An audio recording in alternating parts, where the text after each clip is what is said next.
Welcome to our channel Expert Classes. আজি আমি এটা নতুন জব আপডেটস লৈ আহিছো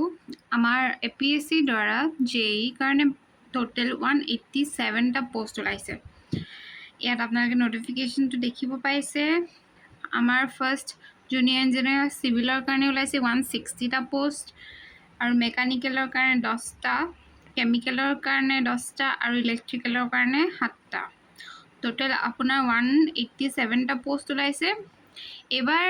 এপিএসসি এ পুৰা মানে জুনিয়ৰ ইঞ্জিনিয়াৰ মেইনলি সিভিলৰ কাৰণে ইমানেই পোষ্ট উলিয়াইছে আপোনালোকে মানে ভালকে প্ৰিপাৰেচন চলাওক প্ৰিপাৰেচন এতিয়া অলৰেডি যেটো ডব্লিউআৰডি কাৰণে চলি আছে হেতু আপোনালোকে আকৌ পজ নকৰিব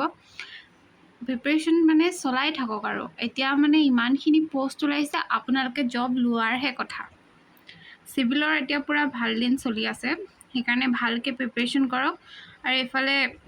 পে স্কেল আপোনাৰ 14000 to 70000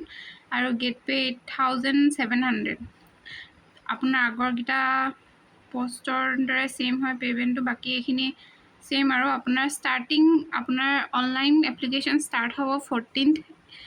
August 2025 to closing date হ'ল 13th September দেই আপোনাৰ তাৰ আগত কৰি ল'ব এফালে ফিজ টু কাৰ কিমান ইয়াত দেখিবলৈ পাইছে বাকি সোনকালে যেতিয়া এটো স্টাৰ্ট হৈ যাব তেতিয়া এপ্লাই কৰি থৈ দিব আৰু পুৰা প্ৰিপাৰেচন কৰক এবাৰ মানে চাকৰি লবই লাগিব আৰু বাকি নেক্সট আৰু আহিবলগীয়া জব আপডেটছৰ কাৰণে আমাৰ চেনেলটো সাবস্ক্ৰাইব কৰিব নেপাহৰিব লাইক এণ্ড শ্বেয়াৰ আৰু যদি কিবা কোৱেৰিজ থাকে ডু কমেন্টছ থ্যাংক ইউ